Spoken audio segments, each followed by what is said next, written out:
అందరికీ నమస్తే అండి. మాకు సాక్షిలో ఒక పోరంబొగ్గాడు ఉంటాడు. ఆడే యాంకరేశ్వర్ గాడు. ఆడు ఏ రోజు నిజం మాట్లాడటండి. 10 ప్రశ్నలు అంటాడు, గన్ షాట్ అంటాడు, అది అంటాడు, ఇది అంటాడు. పచ్చి అబద్ధాలన్నిటిని కూడా వీడికున్న తెలివితేటలతోటి లేదంటే వీడొక ప్రాస తీసుకుంటాడు అనమాట. ఒక డైలాగులన్నీ ఒకేలా ఉండేలా తీసుకుంటాడు, ఒక ప్రాస తీసుకుంటాడు. ఆ ప్రాసతోటి తిమ్మిన బొమ్మని చేయాలనుకుంటాడు, అడ్డంగా దొరికేస్తాడు. హెరిటేజ్ విషయంలో కూడా అదే జరిగింది.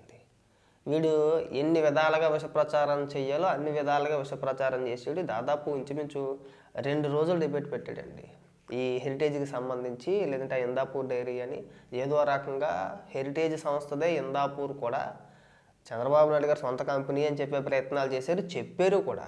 దానికి సంబంధించి హెరిటేజ్ కొంతమందికి లీగల్ నోటీసులు పంపించింది. ఆ లీగల్ నోటీసులు అందుకున్న వాళ్ళలో కొమ్మినేని శ్రీనివాసు, అలాగే సాక్షి యాంకరేశ్వరు, వైసీపీ ఎమ్మెల్యే చంద్రశేఖర్ ఒక ఆయన, ఇంకొంతమంది విశ్లేషకులు, మేధావులు, యూట్యూబ్ ఛానల్ అందరికీ నోటీసులు వెళ్ళినాయి. నోటీసులు వెళ్ళిన తర్వాత ఈ ఎదవలు చేసిన పని ఏంటంటే ఆల్రెడీ ఆ నోటీసులో చాలా క్లియర్గా చెప్పుకొచ్చారు. మీరు ఏదైతే ప్రచారం చేశారో ఆ వీడియోలు అన్నిటిని తొలగించాలి అని చెప్పేసి అని ఆ నోటీసులో క్లియర్గా ఉంది. అలాగే క్షమాపణ కూడా చెప్పాలని చెప్పేసి అని ఉంది. ఈ పిచ్చిలో కూడా ఏం చేశారు చూడండి. వీళ్ళు నిజంగా వీళ్ళు చెప్పింది వాస్తవం అయితే కనుక వీళ్ళు ఒకవేళ హెరిటేజ్ లీగల్ నోటీసులు పంపించినా సరే మేము ఫైట్ చేస్తాము, మా దగ్గర ఆధారాలు ఉన్నాయని చెప్పేసి అని ఆ వీడియోలు అన్నీ కూడా అలా ఉంచాలి కదా. ఆ వీడియోలు అలా ఉంచాలా? ఆ వీడియోలు అన్నింటిని డిలీట్ చేసేసారు. ఎందుకు డిలీట్ చేశారా? ఒకవేళ మీరు చెప్పింది నిజమైతే కనుక మీరు కూడా లీగల్గా ఫైట్ చేయొచ్చు కదా, ఎందుకు డిలీట్ చేశారు? గత 2 రోజుల క్రితం ఈశ్వర్ గారు హెరిటేజ్ గురించి ఆ కార్మూరి వెంకటరెడ్డి గారిని వేసుకొని ఇంకొక మేధావిని వేసుకొని ఒక పెద్ద డిబేట్ పెట్టాడు. ఆ డిబేట్కి సంబంధించిన వీడియోలు ఒక్కటే లేదు, మొత్తం అన్నీ డిలీట్ చేసేసారు. డిలీట్ చేశారంటే ఏంటి అర్థం?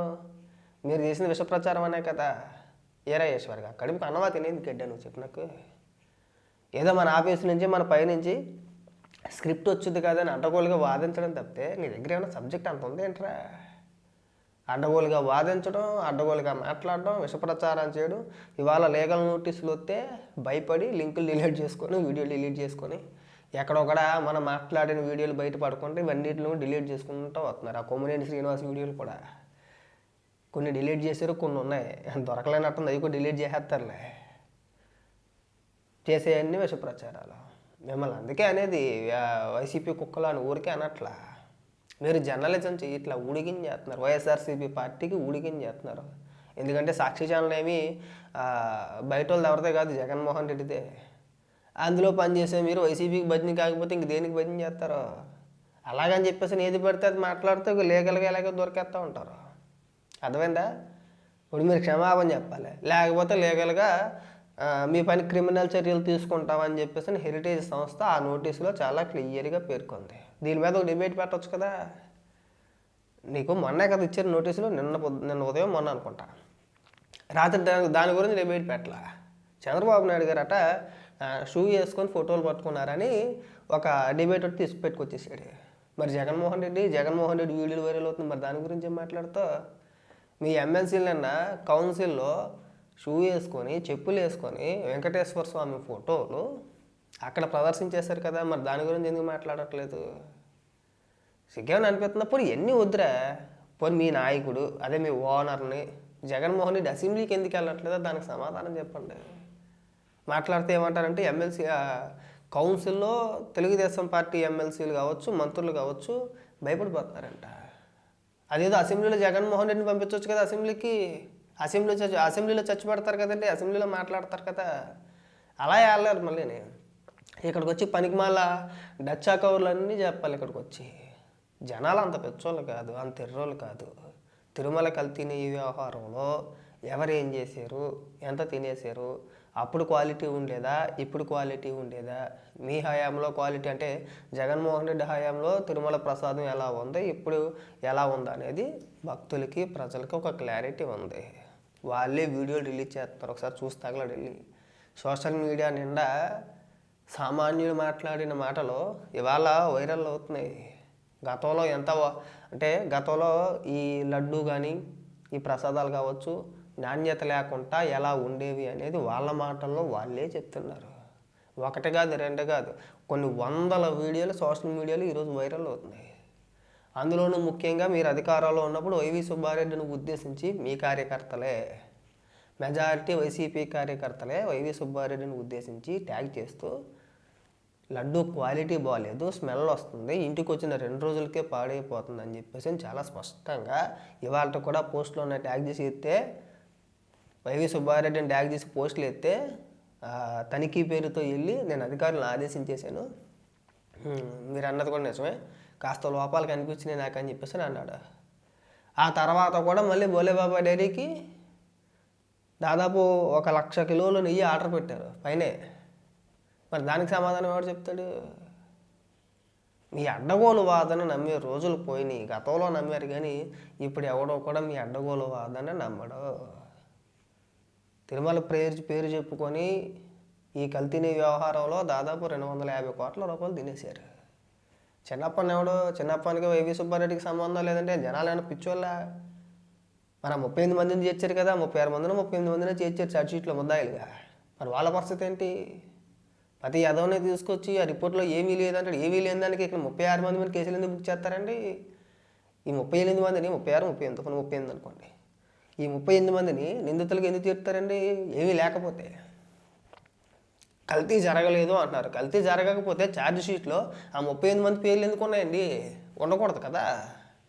మరి దానికి ఎందుకు సమాధానం చెప్పట్లేదు? 250 కోట్ల గురించి ఎందుకు సమాధానం చెప్పట్లేదు?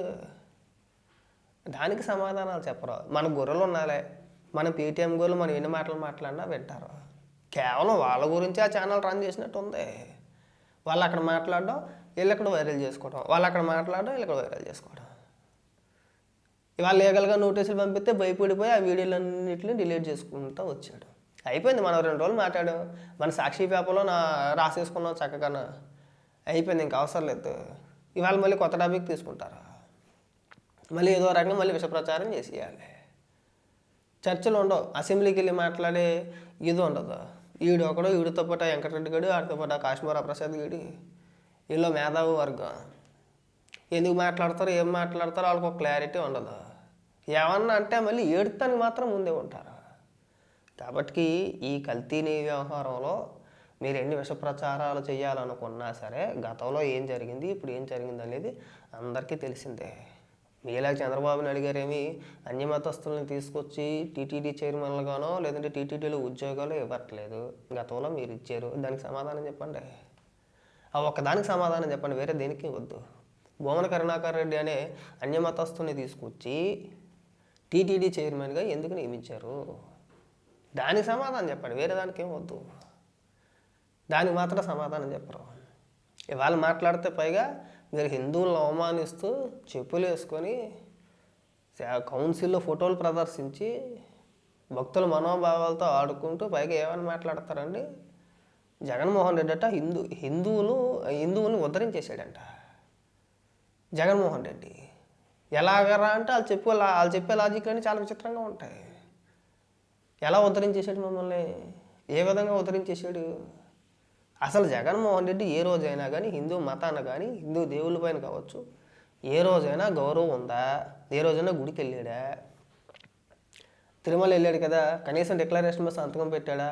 నాకు వెంకటేశ్వర స్వామి పైన నమ్మకం ఉంది అని డిక్లరేషన్ మీద సంతకం పెట్టాడా? పెట్టలేదు. ఎందుకు పెట్టలేదు? పెట్టలేదంటే అర్థం ఏంటి?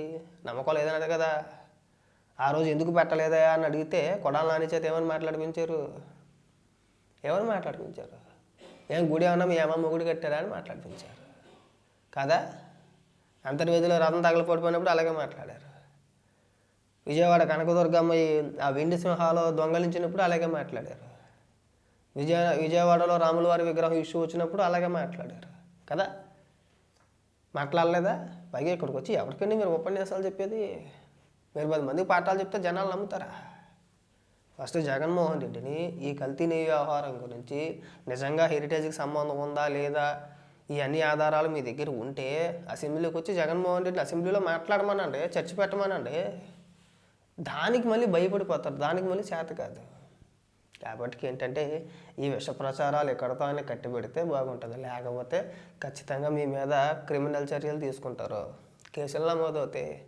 తర్వాత మళ్ళీ మీరే ఏడుస్తారు. మళ్ళీ అని ఈ లింకులు తొలగించేసినంత మాత్రాన మీరు మాట్లాడిన మాటలు ఎక్కడికి పోవు కదా, ఎవరో డౌన్లోడ్ చేసి పెడతాడు కదా. కాబట్టి ఈ విష ప్రచారాలు కట్టిపెట్టేసి ఉన్న వాస్తవాలను ప్రజలకి చెప్పే ప్రయత్నం చేయండి. అడ్డగోలు వాదన వద్దు. మీరు అడ్డగోలుగా వాదించి మా ఓనర్ ఏదో నెల నెల జీతం ఇస్తున్నాడో పని చేయకపోతే బాగోదు, ఈ కార్యక్రమాలు చేయొద్దు.